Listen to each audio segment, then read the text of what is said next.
لیکن جو افراد یا قوم ذلت اور رسوائی میں بھی ہوں اور خطا کار بھی ہوں اور اپنی خطاؤں پر پردہ ڈالنے کے بجائے حیل و حجت سے بہانے بھی تلاش کرتے پھریں تو پھر ان پر وہی محاورہ جو ہے صادق آ جاتا ہے کہ چوری اور سینہ زوری۔ یہی بنی اسرائیل کا حال ہوا کہ بجائے اس کے کہ وہ اللہ کے حکم کو مانتے، انہوں نے اپنی کمزوری پہ پردہ ڈالنے کی کوشش کی، اپنے اس شرک کو بچانے کی کوشش کی، اور اسی وجہ سے وہ گائے کو ذبح نہیں کرنا چاہتے تھے۔ تو پھر اللہ رب العالمین نے ان کے اوپر اس طرح سے مصیبت نازل کی کہ انہیں اتنی زیادہ قیمت بھی دینی پڑی، اور پھر وہ اس حکم پر عمل بھی جو ہے وہ کرنا پڑا۔ تو اسی حوالے سے آپ دیکھیں کہ یہی کچھ جو ہے ہم بھی اگر اپنی زندگیوں میں یہ دیکھ لیں کہ ہمیں بھی اللہ کا جو بھی حکم ہے، چاہے وہ پردے کا حکم ہے عورتوں کے لیے، چاہے وہ معیشت میں سود کو ختم کرنے کا حکم ہے، چاہے وہ کوئی بھی نماز کے نظام کو جاری کرنے کا حکم ہے، اس دنیا میں اسلامی نظام کو قائم کرنے کی جدوجہد کا معاملہ ہے، تو ان سارے احکام یہ سب اللہ ہی کا حکم ہے۔ تو اللہ کے حکم کو مختلف قسم کے سوال کر کے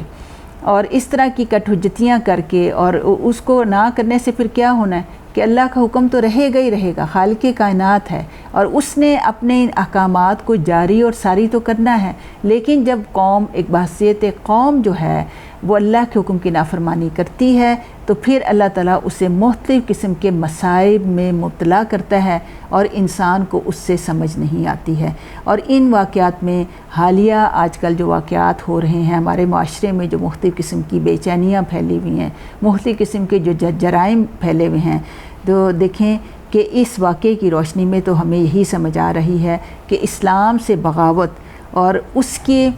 ہر حکم کے معاملے میں ہم نے جو اپنی منمانی کرنی شروع کی ہوئی ہے، اسی وجہ سے ہم نے اپنے ارد گرد اتنے کانٹے بو رکھے ہیں کہ جس کی وجہ سے مسلمان جو ہے پستی اور تنزلی کی طرف ہی جا رہے ہیں۔ تو اس وجہ سے ہمیں اللہ کے احکام پر، قرآن و سنت کو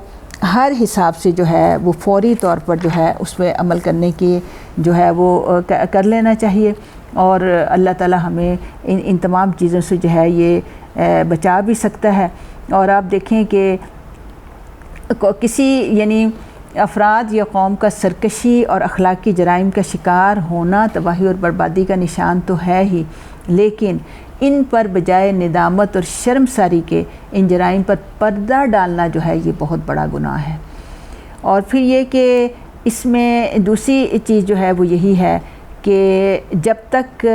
یعنی اس میں راہ نجات جو ہمیں ان آیات کے حوالے سے ہمیں ملتی ہے وہ یہی ہے کہ پیغام ہدایت کے سیدھے اور سچے اصولوں کو کھلے دل سے مان لیا جائے، اور جب بھی کسی بھی قوم میں کوئی بھی تفصیل طلبی کہ کیسے اور کس طرح اور کیوں کریں تو پھر وہ عمل سے محروم ہو جاتی ہے۔ یعنی کسی بھی اللہ کے کسی بھی حکم کے معاملے میں اگر کوئی انسان جو ہے سادہ حالت میں رہے تو لوگوں میں عمل کا جوش جو ہے پیدا ہوتا ہے، لیکن جب وہ کج بحث میں مبتلا ہوتی ہے تو انسان عمل سے بھی محروم ہوتا ہے۔ ہم دیکھیں کہ آج کا دور حالانکہ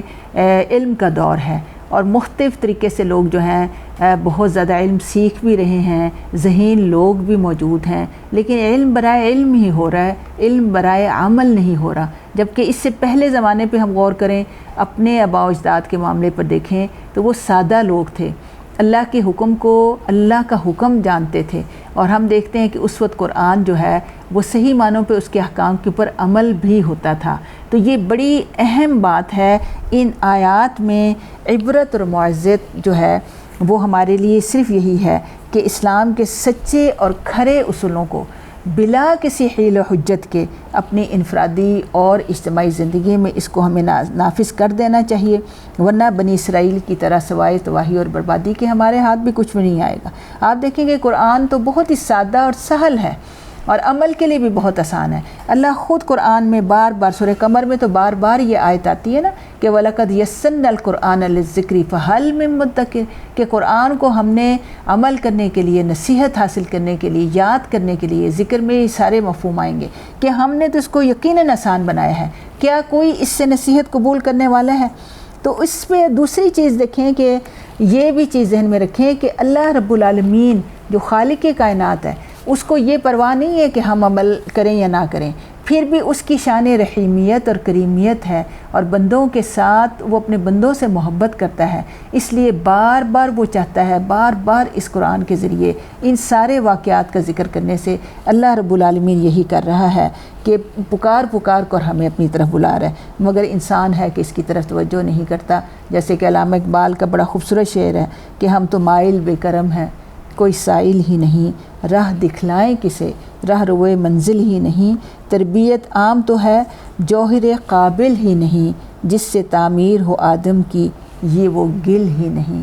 تو یہ والی صورتحال جو ہے ہماری جو ہے وہ بن چکی ہے۔ اللہ تعالی ہمیں ان آیات پہ صحیح طور پر عمل کی توفیق عطا فرمائے، قرآن کو اپنی زندگی کا ضابطہ حیات بنانے کی توفیق دے۔ وما علینا الا البلاغ المبین۔